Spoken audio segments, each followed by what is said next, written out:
বিসমিল্লাহির রহমানির রহিম। প্রিয় দেশবাসী, আসসালামু আলাইকুম। আমি আজকে আপনাদের সামনে কিছু তথ্য এবং কিছু অপব্যাখ্যার সুষ্ঠু ব্যাখ্যা তুলে ধরার জন্য এই ভিডিওটি করছি। আজকে 19শে মে 2025 ঢাকা মেইল নামে একটি পত্রিকায় এইভাবে একটি নিউজ এসেছে। ইশরাকের শপথে 10 বাধার কথা তুলে ধরলেন উপদেষ্টা আসিফ। আমি যদি আপনাকে একটু দেখাই, তো এখানে সম্পূর্ণ ভুল ব্যাখ্যা দিয়ে 10টি পয়েন্ট সো কল্ড হাজির করা হয়েছে, যেগুলোর আসলে সম্পূর্ণ আইনি বিচার বিশ্লেষণ না করে নির্বাচনী ট্রাইব্যুনাল অবশ্যই রায় দেয় নাই এবং নির্বাচন কমিশন গ্যাজেট প্রকাশ করে নাই। এই বিষয়ে আমি একটু বিস্তারিততে আসব যখন আমরা পয়েন্ট বাই পয়েন্ট এগুলোকে বিশ্লেষণ করব এবং একজন উপদেষ্টা যে মিথ্যার আশ্রয় নিচ্ছেন, চরম মিথ্যার আশ্রয়, শুধুমাত্র আমাকে আটকানোর জন্যে, সেই বিষয়টি জনগণের সামনে তুলে ধরব। তো এখানে বলা হচ্ছে, বিএনপি নেতা ইশরাক হোসেনকে ঢাকা দক্ষিণ সিটি কর্পোরেশনের মেয়রের দায়িত্ব বুঝিয়ে দেওয়ার পথে 10টি অন্তরায় রয়েছে বলে জানিয়েছেন স্থানীয় সরকার মন্ত্রণালয়ের উপদেষ্টা আসিফ মাহমুদ। সোমবার 19 মে দুপুরে নিজের ভেরিফাইড ফেসবুক আইডি থেকে এসব বাধার কথা তুলে ধরেন জুলাই আন্দোলনের সম্মুখ সারির এই যোদ্ধা। আচ্ছা, এখানে প্রথম যে পয়েন্টটি বলছেন যে 1 নম্বর, আরজি সংশোধন অবৈধ মর্মে হাইকোর্টের রায় ভায়োলেট করে নির্বাচন কমিশন ট্রাইব্যুনাল এই রায় প্রদান করেছে। অর্থাৎ এখানে বলা হচ্ছে যে আমরা যখন মামলাটি করি, আমরা যে প্রেয়ারটি দেই, অভিযোগটি দেই, পরবর্তীতে সেই প্রেয়ারে, সেই আরজিতে কিছু সংশোধনী আনা হয় এবং যে কোনো সিভিল মামলায় এটা যে কোনো আইনজীবীরা বলতে পারবেন যে যেদিন রায় হয় সেদিন সকালবেলাও নাকি আরজিতে সংশোধনী আনা যায়। তো এই ব্যাপারে আমাদের যে আইনগত ব্যাখ্যা, আরজি সংশোধন কোড অফ সিভিল প্রসিজিওর আইনের অর্ডার 6/17 অনুযায়ী আরজি সংশোধন করা যায়। এক্ষেত্রে হাইকোর্টের কোনো আইনকে ভায়োলেট করা হয়নি, অথচ স্থানীয় সরকার উপদেষ্টা আইন না জেনে শুধুমাত্র সাধারণ জনগণকে ভুল বোঝানোর জন্য এই কথা বলেছে। তারা যে কথাটি বলার চেষ্টা করছে, অন্য একটা সম্পূর্ণ ভিন্ন ধরনের মামলায়, এই ধরনের কোনো মামলাই নয়, কোনো একটি উপনির্বাচনের মামলায় কোথাও কোনো একটি অর্ডারে হাইকোর্টে একটা অবজারভেশন এসেছিল, যেই অবজারভেশনটাকে তারা বলতে চাচ্ছে যে আমরা এটাকে ভায়োলেট করেছি, অথচ অবজারভেশন ইজ অবজারভেশন, সেটা আইনের ঊর্ধ্বে হতে পারে না। আইনে এখানে লেখা রয়েছে কোড অফ সিভিল প্রসিজিওর আইনের অর্ডার 6/17 অনুযায়ী আরজি সংশোধন করা যায়। অতএব এখানে সম্পূর্ণ একটা মিথ্যার আশ্রয় নিয়ে জনগণকে বিভ্রান্ত করার চেষ্টা, যেটি অতীতেও হয়েছে, আবারও করা হয়েছে। 2 নম্বরে আসি আমরা। 2 নম্বরে বলছে, নির্বাচন কমিশন শুনানিতে অংশগ্রহণ না করায় একপাক্ষিক রায় হয়েছে এবং পরবর্তীতে কমিশন আপিলও করেনি। এই বিষয়ে আমরা যেটা বলবো যে উক্ত মামলাটি একতরফা রায় হয়নি।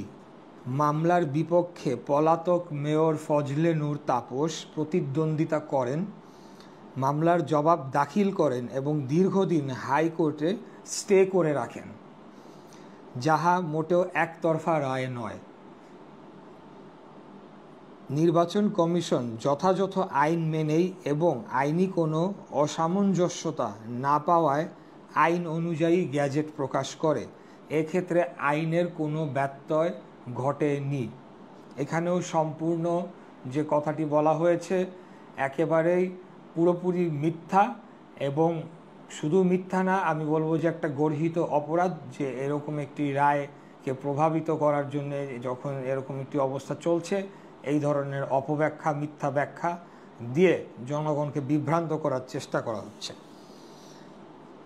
3 নম্বর, আইন মন্ত্রণালয়ের মতামত চাওয়া হলেও মতামত দেওয়ার আগেই এবং একই সাথে 2 জন নাগরিকের পাঠানো লিগ্যাল নোটিশ উপেক্ষা করে রাত 10টায় গ্যাজেট প্রকাশ করেছে নির্বাচন কমিশন।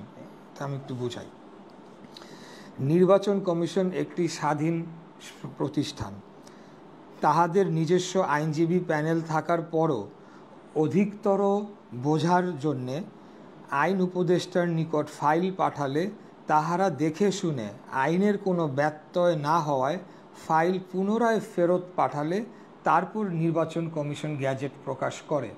অর্থাৎ ফাইলটি আইন মন্ত্রণালয়ে পাঠানো হয়েছিল, যদি এতই কোনো আইনে এখানে গলত থেকে থাকতো, 5 দিন ধরে সেটা নাকি ছিল কোথায়, সেখানে তো কোনো মতামত কেন দেওয়া হলো না? এবং কেন দেওয়া হলো না? কারণ সেখানে মতামত দেওয়ার কোনো অধিকার বা আইনি কোনো ব্যত্যয় পাওয়া যায়নি। দ্বিতীয়ত, আইন মন্ত্রণালয় নির্বাচন কমিশনকে কোনো আইনি মতামত দিতে পারে না, কারণ নির্বাচন কমিশন একটি স্বাধীন সার্বভৌম প্রতিষ্ঠান। এখানে রাত 10টার কথা যেটি বলা হচ্ছে, যে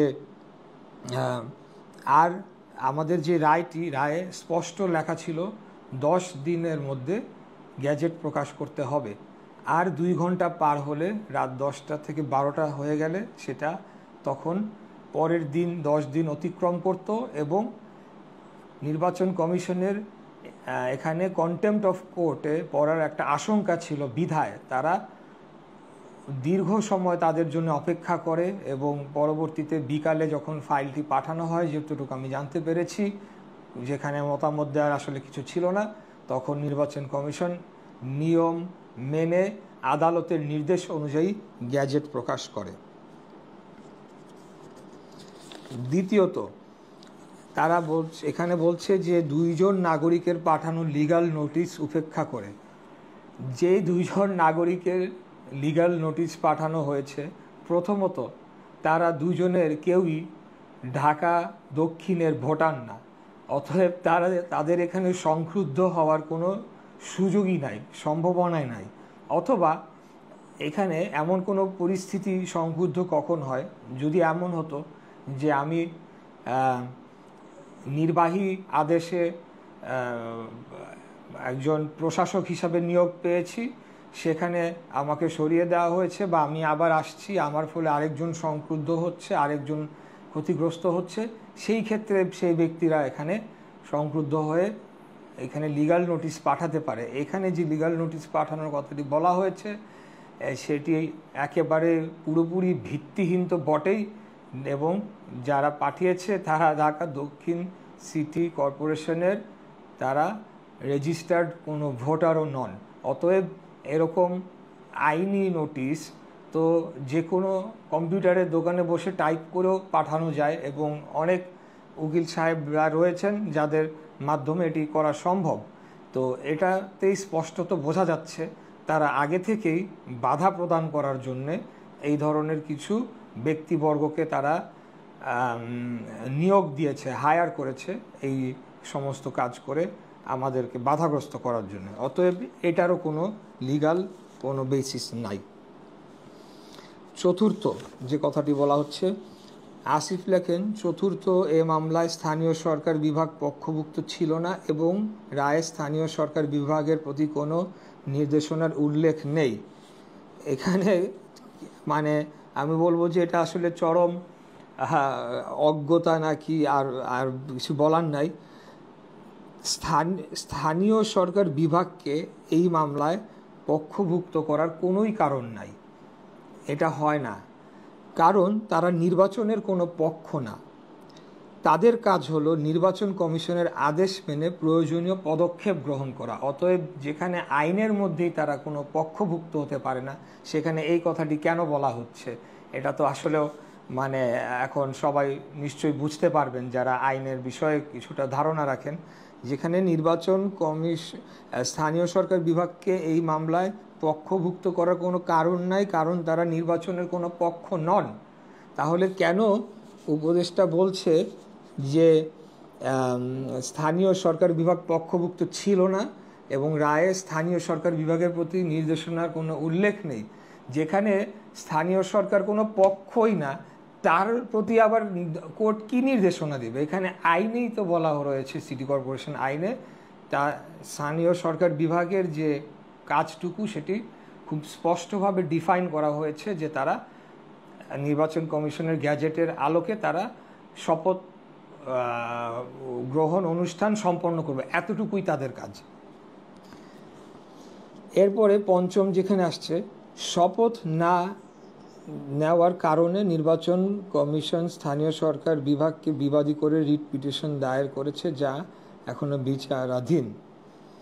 আচ্ছা, এখানে যেটা বলা হচ্ছে,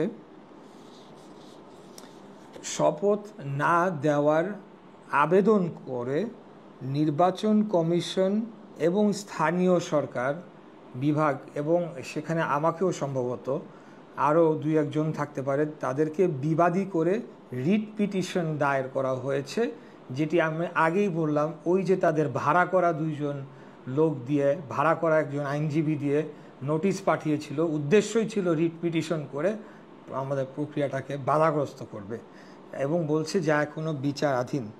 এই বিষয়ে আমাদের আইনজীবীদের মতামত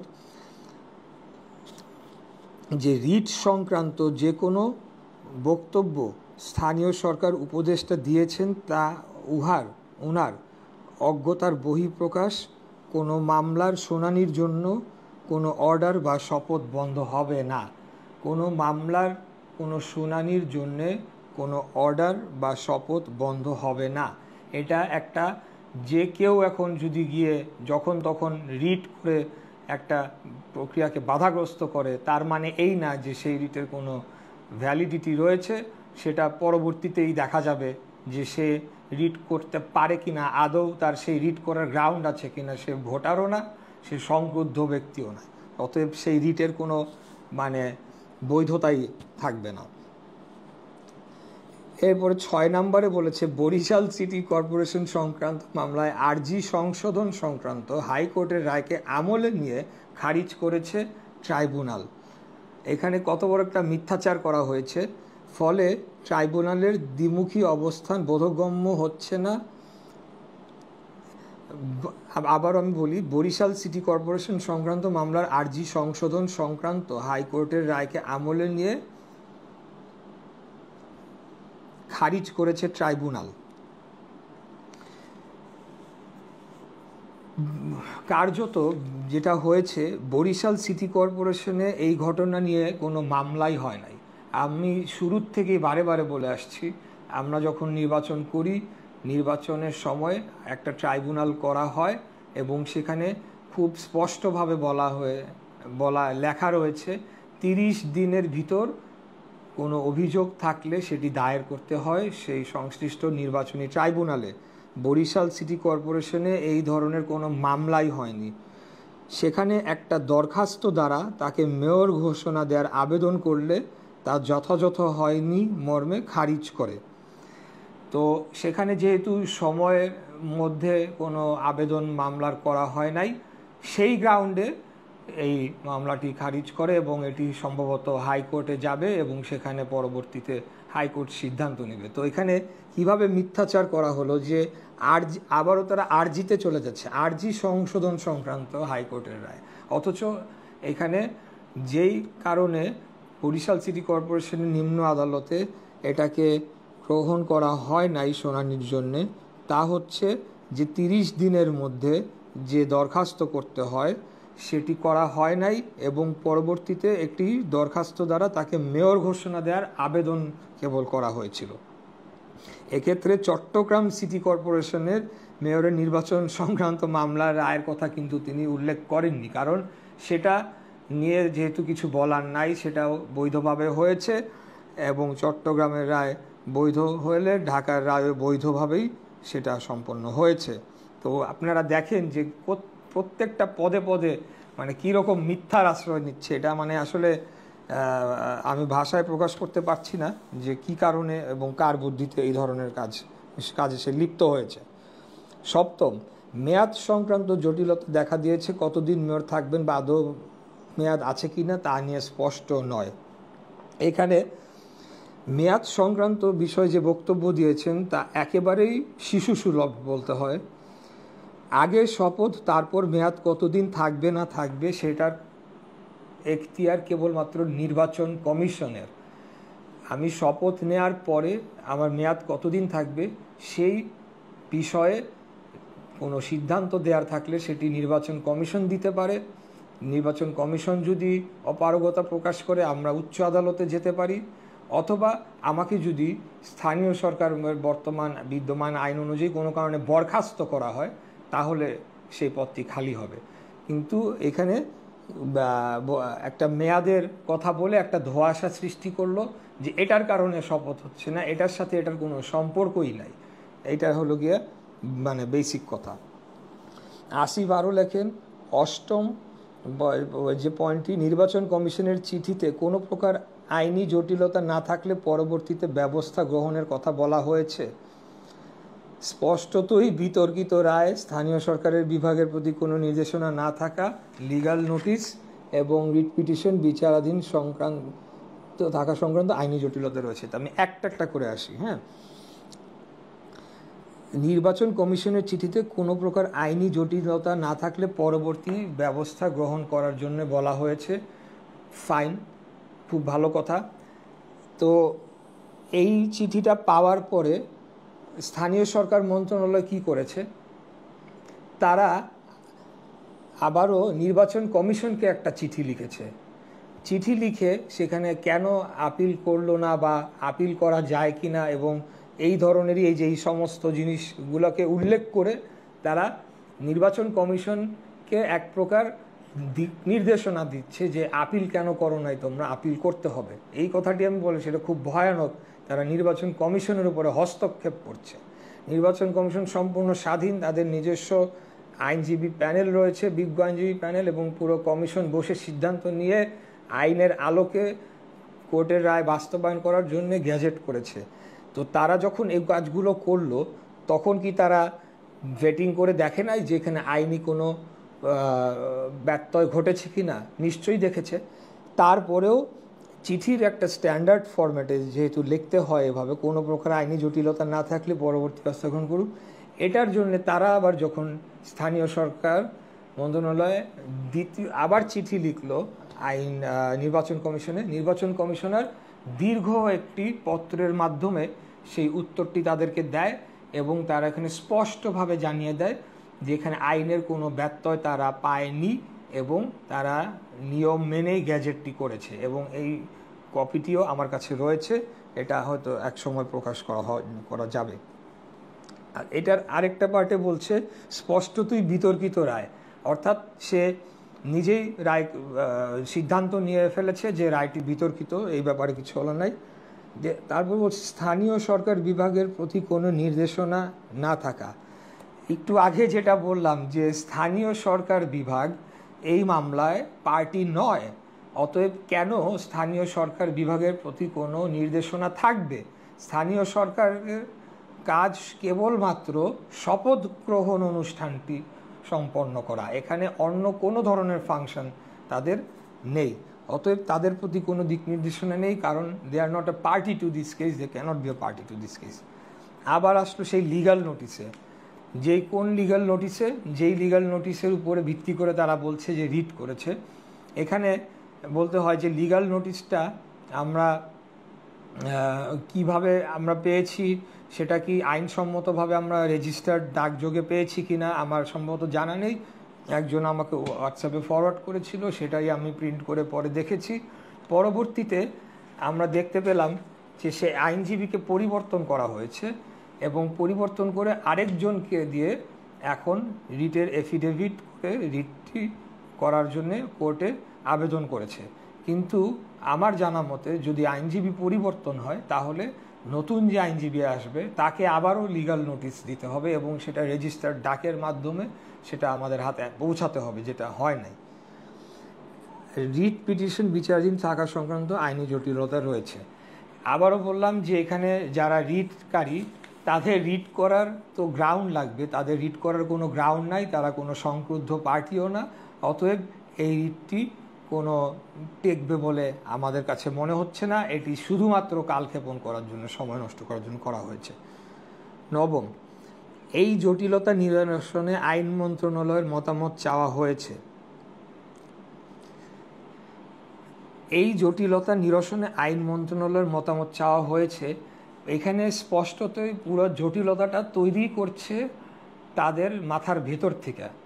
তারা কোনোভাবে মেনে নিতে পারছে না যে এখানে আমি মেয়র হয়ে বসি, যার কারণে নতুন নতুন জটিলতা তাদের মাথা থেকে বের হচ্ছে। এবং এখন সর্বশেষ যেটা বলছে, আইন মন্ত্রণালয়ের মতামত আবারও পাঠানো হয়েছে। তো একবার নির্বাচন কমিশন আইন মন্ত্রণালয়ের মতামত পাঠিয়ে তারা আবার সেটির কোনো তাদের এখতিয়ার অনুযায়ী কোনো মতামতের যেহেতু সুযোগ নাই, তারা গ্যাজেট করলো। তো আবার এলজিএডি আবার নির্বাচন কমিশনে লিখলো, তারা বলল যে আইনের ব্যর্থ ঘটনা। এখন তারা আবার আইন মন্ত্রণালয় লিখেছে। আর কোর্টের কথা তো বাদই দিলাম, যে কোর্ট কি তাহলে মানে পুরা বিষয়টা কি এমনি একদিন বসে রায়টা লিখে ফেলেছে? কোনো আইন কোনো কিছুই কি তারা এখানে অ্যাপ্লাই করে নাই? মানে কি ধরনের ন্যাক্কারজনক ঘটনা ঘটানো হচ্ছে এখানে এই আমার এই পুরো বিষয়টিকে নিয়ে, সেটি আসলে বুঝতে হলে খুব বেশি আমাদের আইনজ্ঞ হওয়ার দরকার নাই। এখানে জাস্ট কথার মার প্যাচে এই মন্ত্রণালয় থেকে ওই মন্ত্রণালয়, ওই মন্ত্রণালয় থেকে এই মন্ত্রণালয়, এইভাবে করে তারা কালক্ষেপণ করছে। দশম, আওয়ামী আমলের বৈধ নির্বাচনগুলোকে বৈধতা দেওয়ার প্রশ্ন প্রাসঙ্গিক হয়ে উঠেছে। রাজনৈতিক দলগুলো যদি স্বীকার করে আওয়ামী লীগ আমলের নির্বাচনগুলো বৈধ, তবে সরকারের জন্য এসব প্রশ্ন সম্মুখীন হবে না।